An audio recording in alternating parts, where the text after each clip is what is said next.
Hello and welcome to the program. I am Folashade Ogurinde. Food insecurity in Nigeria is a big deal. As a matter of fact, the Food and Agriculture Organization has projected that about 25.3 million people in Nigeria would face acute food insecurity during the June to August 2023 lean season. To fix this, President Bola Tinubu declared a state of emergency on food insecurity in the country as a means to tackle the increase in food prices. Some of his strategies include approval of all matters pertaining to food and water as essential livelihood items. As essential livelihood items be included within the purview of the National Security Council, as well as the immediate release of fertilizers and grains to farmers and households to mitigate the effects of the subsidy removal. So let's break down some of the details of President Tinubu's food security strategy for joining us on the program. Now, in the face of rising food inflation, President Tinubu has declared a state of emergency in the food sector. What do you make of some of the strategies the president has proposed? Yeah, in reality, they are very achievable. Most of the strategies are very achievable. All this, having to have a season where a particular product or a particular crop can be planted. The world, nobody says all those kind of things anymore in the world. You need to have a well-structured irrigation management system where you can actually grow your crop. Climate can be controlled through the kind of farmhouses you create or greenhouses you create rather. So I mean there's really no crop in the world that you cannot grow in and out of season. So some of those strategies are very realistic. So my concern it has always been having to have the right people plug in to be able to achieve some of these things. And number two, being able to get the major stakeholders within the ecosystem to plug in, like the farmers, those who do the extension programs, for them to know that the game has changed, is not the usual way. Just being able to, galvanize the people and get the right people and then get the right knowledge, passed across to the people. Because I mean, when it comes to farming and then food production and crop production, you're dealing with people who are basically just have little knowledge, and then they are very traditional in the way they do things. So there's a lot of work trying to get them to understand that you have to actually unlearn to learn the new strategies of actualizing some of these things. Countries like Brazil, China, Thailand, they've gone beyond all of this. Even countries in Africa like Botswana, I mean, they've gone beyond all of that. So nobody is still sticking to a particular local method or traditional method. There are specified technology used, deployed to make sure that you can pull through when it comes to having food round all seasons. Generally, to make sure that food security is sustained in any economy. Narrowing down these strategies, the president said there would no longer be seasonal farming. How feasible is this in the face of insecurity in certain areas of the country? Now, you can say insecurity in the sense that, but I mean, there's also going to be some of these things will be happening at the same time, trying to make sure we tackle insurgency. Them also rolling out some security strategies to make sure that our food belt is not being suppressed.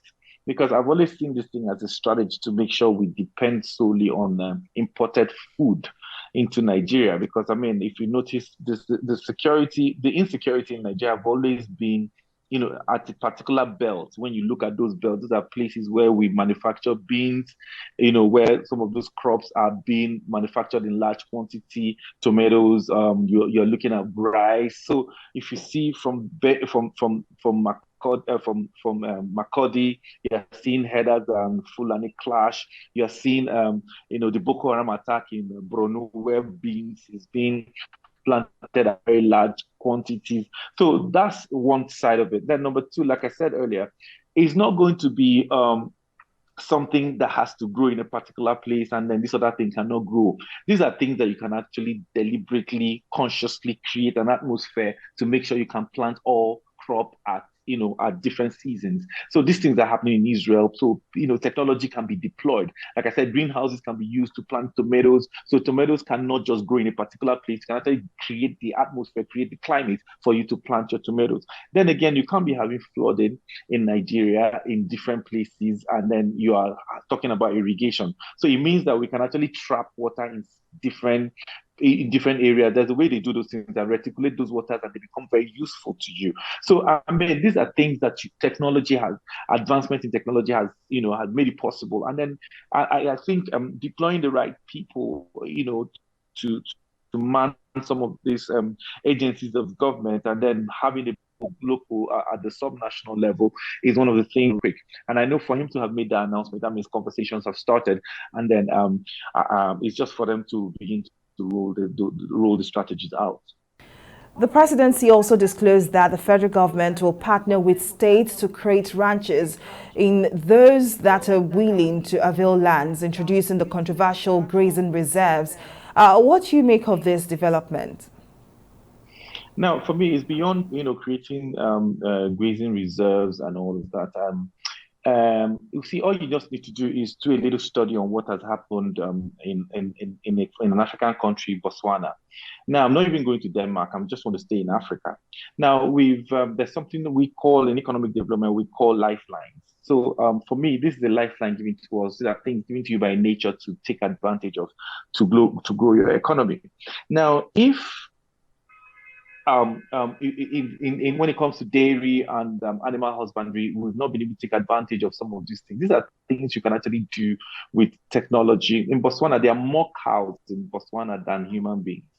Now, every cow in Botswana, as we speak, has an owner, and the owner is traceable with a dashboard. Do you know it's so big that there's a department of animal husbandry in Botswana, in the Ministry of Agriculture in Botswana. There's also a meat commission in Botswana Meat Commission. So it goes to show, and then what telco contributes to the GDP of Nigeria is exactly what meat, beef contributes to the GDP of Botswana. So, I mean, if the strategy is to have states provide land so that we can ranch, now it goes beyond the ranching. We're looking at the situation where we can actually export this beef. Yes, we can have beef here in our country for consumption, but I mean, for beef to begin to contribute to to the FX, to foreign exchange income of our nation. If Botswana can actually export beef to Europe, and these are the strategies they've used, use technology. There's a huge dashboard where each cow has an owner for two purposes: for tax purposes, and then number two for tracking of for security and tracking for medication for veterinary veterinary inventories. So if there's an RFID chip on every cow, just somewhere at the ear, you leave it there. So if the cow goes astray into somebody's farm, you will know the owner of the cow. And the owner of the cow will be called for questioning and for compensation. So it's gone beyond, yes, a state will provide land for ranching. Yes, it's a good start. But the most important thing is going beyond that and making beef or making animal husbandry big business as far as Nigeria is concerned. Look at it. If you have a cow trek all the way from Zamfara to Nsukka, the cow cannot lactate. Look at how much we're spending on importing dairy products in Nigeria. It's alarming. Over $600 million. All the milk we use in Nigeria are all imported. All they do is they bag them here. Name the company. Each and every one of them, they are all bringing this dairy product in sacks, and then they bring it to the factory or whatever they call it, their plant, and then begin to bag those things. And these are very achievable things, that we can do as far as our country is concerned. So if the president have said this is the first step for states that needs partnership, I think the strategy should go beyond just for them to just bring land, for them to do ranching, and then begin to make people to understand that this is beyond traditional system of doing things. These are an income earner for nations. People are making a lot of money from it. And then, like I said earlier, the veterinary inventory is also being tracked. So when you're sending beef to countries like Germany, they understand that the veterinary system is working. They know that the butchery is working. So from the ranch or wherever it is to the butchery, everybody knows. And at that point, as soon as the cow enters the butchery, the company, the owner of the cow, is already remitting tax to government. So these are things that are workable. I always say, do you know the beef business in Botswana has become so sophisticated to a point where cow leg is sold for 50 pula. For the present exchange rate today, 50 pula is about 2,900 naira for one cow leg, a full cow leg. So if you buy the 4 cow leg in Botswana, they'll give you the head free of charge because they've already made the money from the beef. So in reality, I think there should be we should have a national conversation on this so that we understand that this thing that we're playing with is a lifeline given to us by God, and we should take advantage of it and then help our nation grow. Now, lack of access to food storage facilities is a big problem in Nigeria, which leads to higher cost of food produce during their off-season. What were your expectations from the government in that regard? No, first things first, if you do your indexing, first of all, you have to do an indexing and then do crop indexing, or the particular product indexing, so I would know what are we storing. Are we storing grains? Yes, if you remember very well, there were silos built by the Goodluck administration. So if it's not enough, have we been able to even, do a proper, forensic audit to find out if these particular silos that we built are not enough? So are we talking about for beef? Of course, it's only when you have a cluster, you have those ranches as being proposed, that you can now say, okay, the storage system will be some refrigerated storage facility will be provided for fisheries. So it all depends on the product that we are looking at here. Is it cassava? So it's until you do that crop indexing, so it will be difficult for you to now say, okay, we don't have enough or we don't have adequate.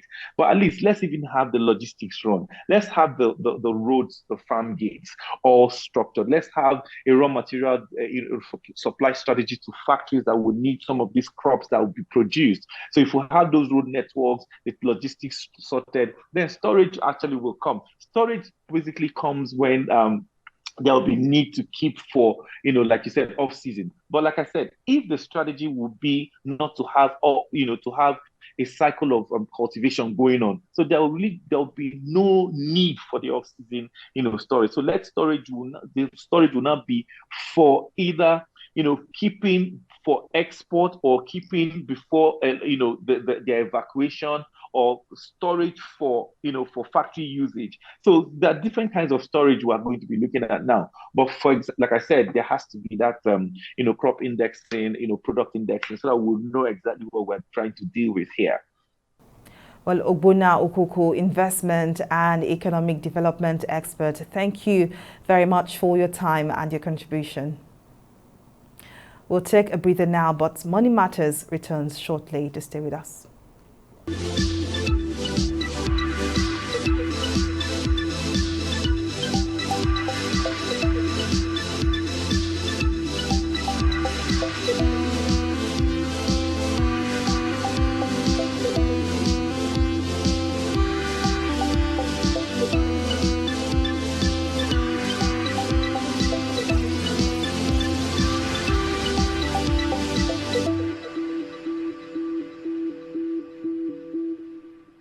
Welcome back to the program. Nigeria's debt profile has risen yet again as the new administration of President Bola Tinubu plans to revitalize the economy. This comes following a statement from the Debt Management Office revealing that the total public debt stock of the country currently stands at 49.95 trillion naira as of March 2023, a 3 trillion naira rise compared to 46.25 trillion naira as of December 2022. This, however, excludes the securitized 22.719 trillion naira ways and means advances of the Central Bank of Nigeria approved by the National Assembly in May. Well, Dr. Muda Yusuf, Chief Executive Officer, Center for the Promotion of Private Enterprise, joins me now for more analysis. As always, thank you for joining us. Now, Nigeria's debt profile is putting more and more pressure on the nation's economy as the country spends majority of its revenue on servicing accrued debts. What do you make of this situation? The debt stock is very disturbing. It has been a major concern over the last few years. The debt burden has also been a very serious concern, obviously not sustainable, because we now find ourselves in a situation where we spend close to 80% or more of our revenue to service debt, which of course is not sustainable. So that is why there's been a lot of call for, some very important reforms to take place so that we can improve on our fiscal consolidation and ensure that we have a debt environment that is more sustainable. So that, for me, I think is what the ongoing part of the things the ongoing reforms are all about, to ensure fiscal sustainability, to strengthen fiscal consolidation. I think that is the immediate task before the present administration. Can the current government of President Bola Tinubu afford to borrow to service expenditure? Well, it is likely there will be more borrowing, but there will be less borrowing. Because given the steps that have been taken, we are likely to see an improvement in the fiscal space. The fuel subsidy has been a major burden and one of the biggest, contributors to the debt challenge that we have. Now that the fuel subsidy challenge is out of the way, we expect to see less burden, on the fiscal operations of government. So that will lessen the need to borrow. And the second component of the reform is the foreign exchange, flexibility that has been introduced, to promote convergence in our foreign exchange environment.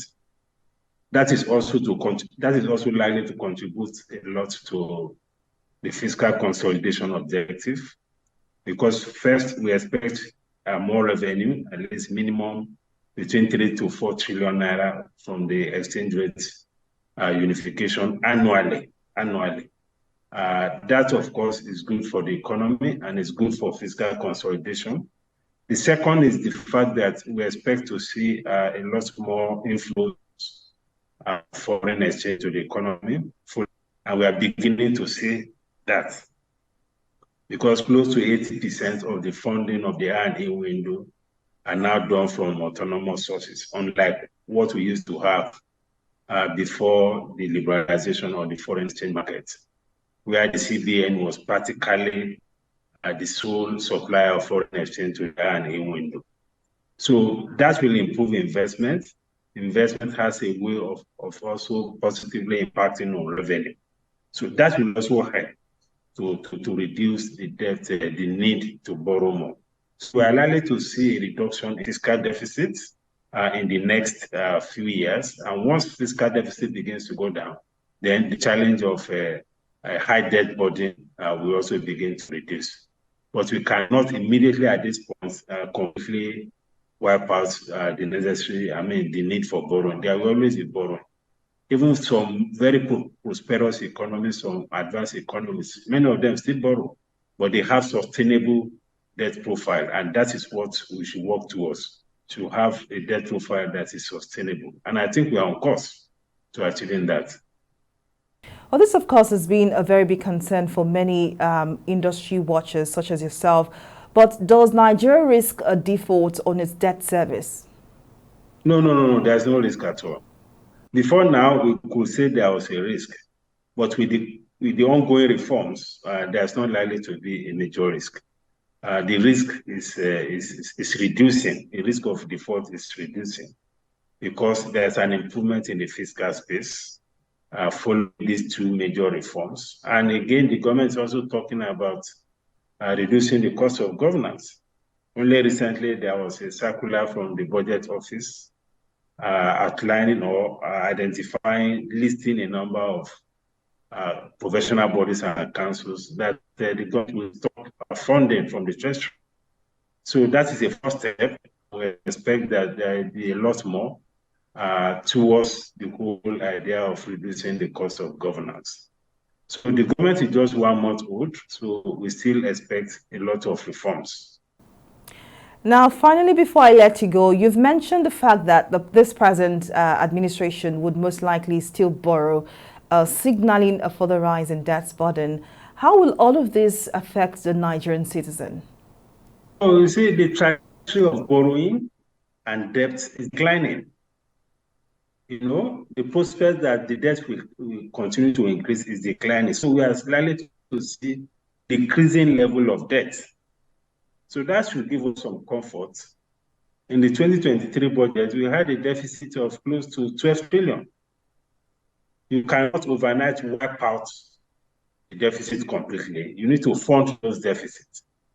So it's an incremental thing. It's a gradual thing. Gradually, we reduce the deficit and gradually reduce the debt burden. So if anything, I think Nigerians need to be a lot more positive about the outlook for debt and debt management, and the outlook for fiscal consolidation, outlook for reduction in fiscal deficit. I think we should be a lot more positive at this time. Well, indeed, Dr. Muda Yusuf, Chief Executive Officer, Center for the Promotion of Private Enterprise, thank you always for your time. And it's a wrap on the program. See you again next time. I am Folashade Ogurinde. Bye for now.